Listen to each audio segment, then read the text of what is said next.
It was mentioned earlier by my colleague that it's hard sometimes to stand and to do the right thing, what you know is the right thing for your district, for your constituents, in opposition of your own party sometimes.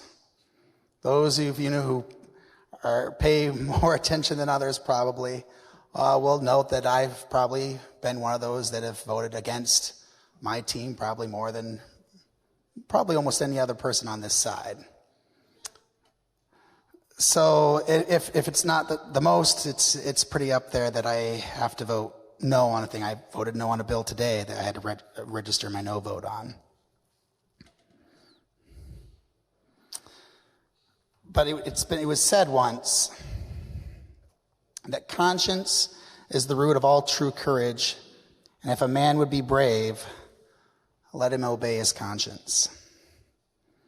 And I think it is particularly telling. We often, when speeches are being had on the floor, Mr. Speaker, a lot of people don't pay a lot of attention. It's obvious too often that we kind of get sidetracked. We're tired. We are busy checking our emails. But I noticed something. When the representative from the 12th was speaking. I think almost every representative on this side turned and was looking at her when she was speaking. Because we're recognizing courage. And I saw courage a couple of times today, over the last few days, from a couple other representatives who have been willing to cross the aisle. And yes, they didn't care for the process either. And yet they said, to quote one of them, I was elected in my own right to get this done. And I saw her stand up for herself and for her constituents and for a policy she believes in. And I applaud her for that.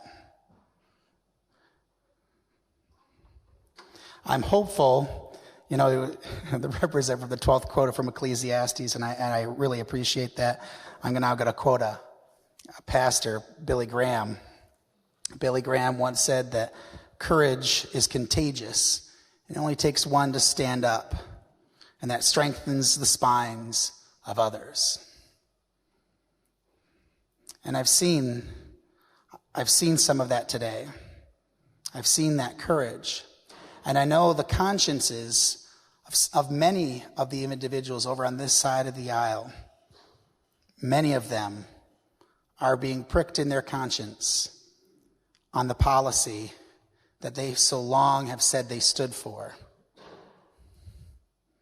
Be inspired by the courage of the representatives, such as the representative from the 12th and the others, that have said this policy is important for the state.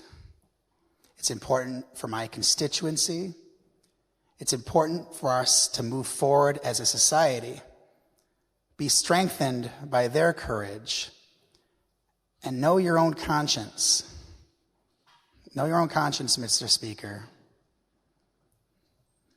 We only have our word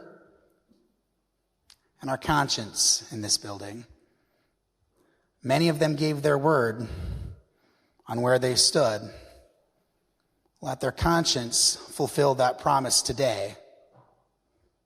And let's move this forward, I would hope, on a very widely bipartisan bill. But even if it's a smaller number, I applaud those willing to stand for what they know is right.